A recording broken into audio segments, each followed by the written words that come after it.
ये चैनल केवल मनोरंजन के लिए है। हम किसी भी तरह के अंधविश्वास को बढ़ावा नहीं देते। सब्सक्राइब करें और देखें फ्राइडे, एक दिल दहला देने वाली हॉरर स्टोरी।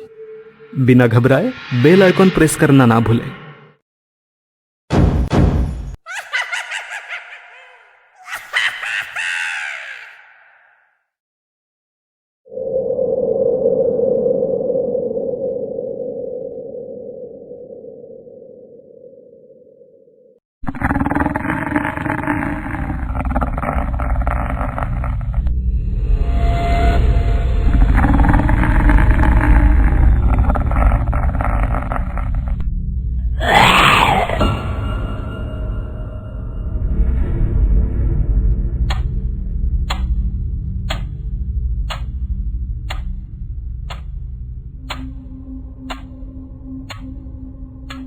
इंस्पेक्टर राठौड़ को रात के 2 बजे उसके मोबाइल फोन पर कॉल आता है।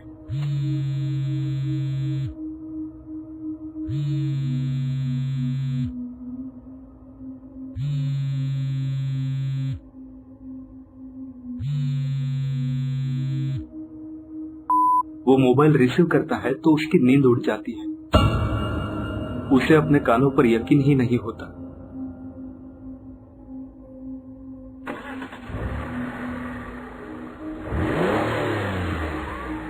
वो तुरंत अपनी जीप निकालता है और शांतिनगर के पार्थ अपार्टमेंट की ओर बढ़ने लगता है। सुनसान हाईवे पर बस उसकी गाड़ी तेज रफ्तार के साथ आगे बढ़ रही थी।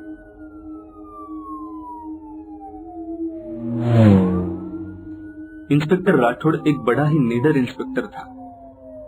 उसने आज तक बड़े से बड़े गुंडों को हवालात की हवा खिलाई थी, लेकिन न जाने उसके चेहरे पर आज डर साफ साफ दिखाई दे रहा था। वो बड़ा ही परेशान दिख रहा था। न जाने उसे किसका कॉल आया था, उसके कारण वो इतना परेशान दिख रहा था। कई सवाल इंस्पेक्टर राठौड़ के मन में घूम ही रहे थे कि उसे दोबारा कॉल आया।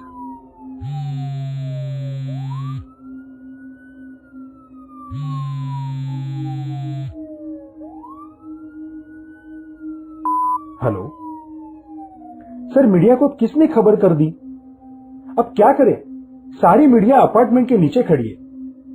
हम सब आपके हुक्म का इंतजार कर रहे हैं।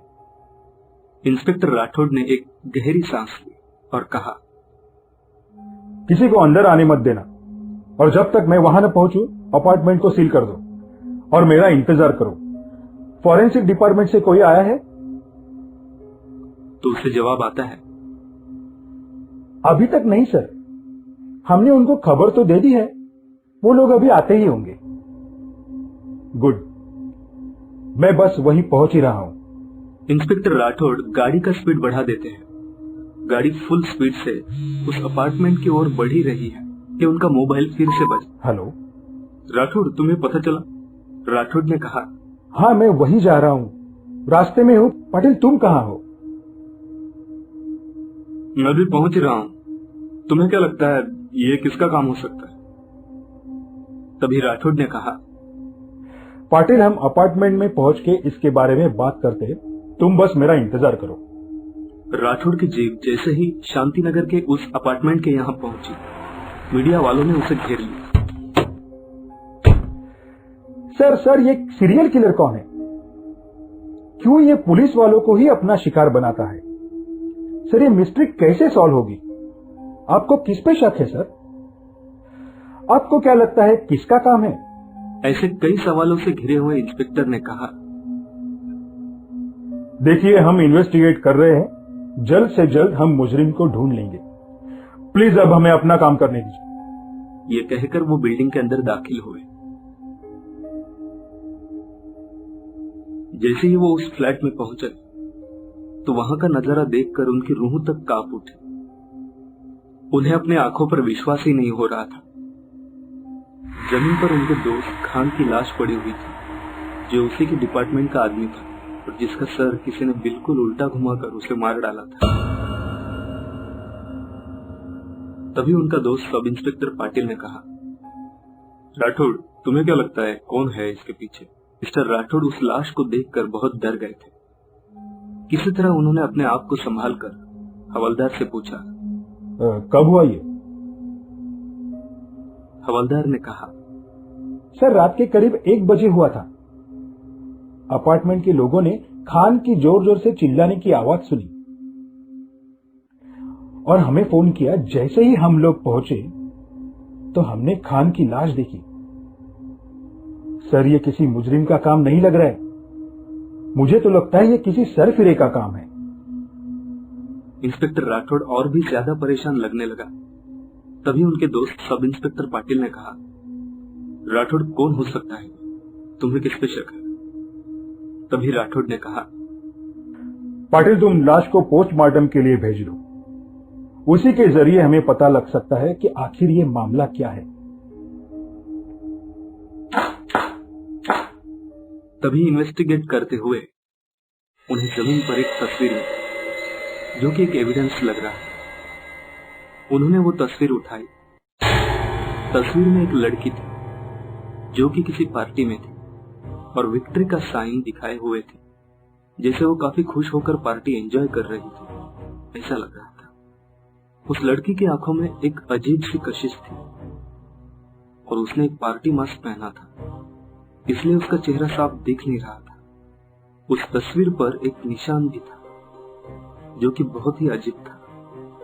वो निशान चमकीला था और उसकी डिजाइन बिल्कुल अजीब थी। राठौड़ को लगा ये किसी ने फोटोशॉप से एडिट करके डाला होगा, लेकिन मन ही मन में उन्हें लगा कि ये कुछ इंपॉर्टेंट सुराग होगा। मिस्टर राठौड़ को लगा उस सुराग की वजह से शायद वो किलर को पकड़ पाएंगे। ये सोचकर उन्होंने वो सुराग अपने पास रखा और अपनी तहकीकात में व्यस्त हो गए। अगले दिन पाटिल और राठौड़ फॉरेंसिक लैब की तरफ निकले। तेज रफ्तार के साथ गाड़ी बढ़ रही थी। दोनों बहुत चुप थे। दोनों के मन में बस यही बात चल रही थी कि आखिर मामला क्या है। उनकी कार लैब के बाहर रुकी। मिस्टर राठौड़ और उनका दोस्त पाटिल बैठे हुए थे। तभी डॉक्टर आर्य ने कहा, देखो राठौड़, इस तरह का केस मैं शायद पहली बार ही देख रहा हूं। 2 पॉसिबिलिटीज हैं। या तो विक्टिम कहीं से गिरकर उसकी गर्दन उल्टी घूम गई, जो कि इम्पॉसिबल है क्योंकि विक्टिम के शरीर पर एक खरोच भी नहीं है। और दूसरी पॉसिबिलिटी ये कि किसी ने बड़े ही ताकत के साथ उसका सर घुमाया होगा। लेकिन ऑलमोस्ट ये भी इम्पॉसिबल है क्योंकि खान एक स्ट्रांग ऑफिसर था। उसकी गर्दन घुमाने के लिए बहुत ही ज्यादा ताकत की जरूरत होगी। इसलिए हम किसी ठोस नतीजे पे नहीं पहुंच पाएगा। मैं माफी चाहता हूं, लेकिन मुझे और समय चाहिए इस केस के जड़ तक पहुंचने के लिए। डॉक्टर आर्य का कहना था कि आज तक ऐसा ब्रूटल मर्डर उन्होंने अपने पूरे करियर में देखा ही नहीं। ये सुनकर पाटिल और राठौड़ के होश उड़ गए। दोनों एक अजीब सी पहेली में फंस गए जिसका जवाब उन्हें कहीं नहीं मिल रहा था। वो पुलिस स्टेशन लौट गए।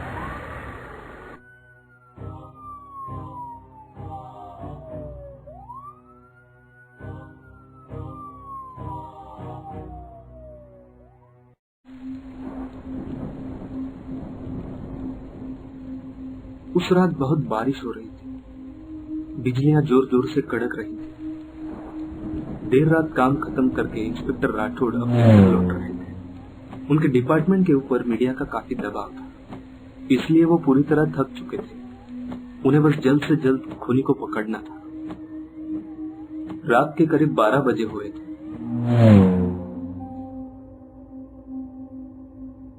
गाड़ी की रोशनी में रोड बहुत धुंधला सा दिखाई दे रहा था और एक अजीब से सन्नाटे में राठौड़ की गाड़ी आगे बढ़ रही थी। अचानक उनके गाड़ी के आगे एक लड़की आ गई।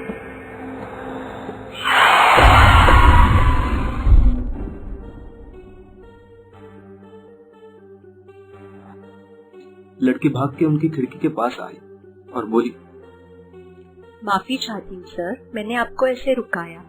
1 घंटे से मैं लिफ्ट मांग रही हूँ, कोई गाड़ी नहीं रोक रहा था। मैं बहुत माफी चाहती हूँ सर, मेरी गाड़ी खराब हो गई है। क्या आप मुझे मेरे घर ड्रॉप कर देंगे प्लीज? राठौड़ ने उस लड़के को देखा। लड़की सर से लेकर पांव तक भीगी हुई थी।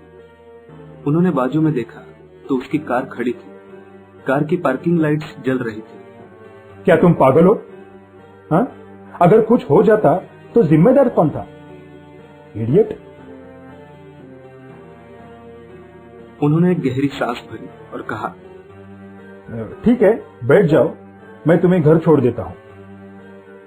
और वो लड़की गाड़ी में बैठ गई। गाड़ी तेजी से आगे बढ़ने लगी। राठौड़ ने कहा, क्या हुआ मैडम, आप अकेले ही इतने रात गई, कहां गई थी? तभी उस लड़की ने कहा, मैं दोस्त के घर गई थी, अब अपने घर जा रही हूँ। तभी राठौड़ ने कहा, मैडम ऐसे रात में घूमना ठीक बात नहीं है। कौन कैसे हो सकता है बोल नहीं सकते, और आप जैसी खूबसूरत लड़की को तो ये बिल्कुल अवॉइड करना चाहिए। तभी उस लड़की ने गुस्से से कहा, लेकिन मुझे लगता है लड़कियों को पुलिस पे भी भरोसा नहीं करना चाहिए। तभी राठौड़ हंसने लगा। अरे आप तो बुरा मान गई, मैं तो मजाक कर रहा था। और भला पुलिस पे क्यों भरोसा नहीं करना चाहिए? पुलिस तो बस अपनी ड्यूटी करके आप लोगों की रक्षा ही तो करती है। ये सुनकर अचानक वो लड़की बिल्कुल चुप हो गई और राठौड़ गाड़ी चलाने में व्यस्त हो गया। तभी उस लड़की ने कहा, सब पुलिस वाले आपकी तरह शरीफ थोड़ी होते इंस्पेक्टर राठौड़। ये सुनकर राठौड़ के होश उड़ गए। राठौड़ बड़ा ही परेशान हो गया और डर भरी आंखों से वो उस लड़की की तरफ देखने लगा। लड़की उसे देखकर मुस्कुराने लगी। कांपती आवाज में राठौड़ बोला, क्या भूल गया मैं? कौन हो तुम? और राठौड़ जोर से चिल्लाए, कौन हो तुम? शायद आपकी याददाश्त बहुत कमजोर है राठौड़ जी, आप बहुत जल्दी भूल जाते हो। और वो लड़की राठौड़ को घूरने लगी। राठौड़ को अब उस लड़की से डर लगने लगा था। कांपती हुई आवाज के साथ वो बोला, क्या भूल गया मैं? कौन हो तुम? आप भूल गए कैसे आप लोगों ने मुझे गला घोट के मार डाला था?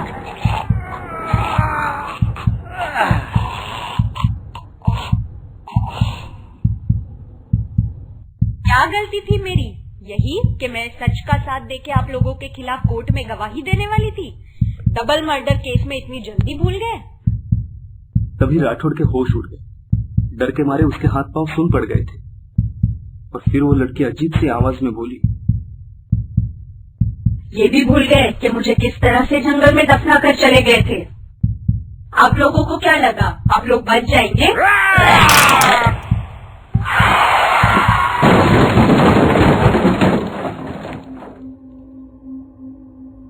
इंस्पेक्टर राठौड़ की मौत हो गई थी और उनकी लाश बहुत ही बुरी हालत में थी। दूसरे दिन सब इंस्पेक्टर पाटिल को मोबाइल पर कॉल आया। पाटिल बहुत डर गया। उन्होंने गाड़ी निकाली और जहां एक्सीडेंट हुआ था वहां बढ़ने लगा। सब इंस्पेक्टर पाटिल वहां अपनी टीम के साथ पहुंचा तो उन्होंने देखा राठौड़ की मौत हो चुकी थी और राठौड़ की भी लाश बहुत ही बुरी हालत में पाई गई। सब इंस्पेक्टर पाटिल के होश उड़ गए और सोच में पड़ गया, आखिर ये किलर कौन हो सकता है। वो लाश को इन्वेस्टिगेट कर ही रहा था तो उन्होंने राठौड़ के हाथ में कुछ देखा। उन्होंने वो चीज उठाई तो वो और कुछ नहीं बल्कि एक फोटो था जिसमें एक लड़की थी। वो किसी पार्टी में थी और बहुत खुश लग रही थी। लड़की की आंखों में एक अजीब सी कशिश थी, लेकिन न जाने क्यों वो अजीब तरह से 3 उंगलियां दिखा रही। ये कहानी आपको अच्छी लगी हो तो हमें सब्सक्राइब करें, हमारा इंस्टाग्राम और फेसबुक पेज जरूर फॉलो करें। अगर आपके पास ऐसी ही कोई कहानी हो तो हमें कमेंट बॉक्स में भेजें। हम कोशिश करेंगे कि अगली एनिमेटेड स्टोरी आपकी होगी।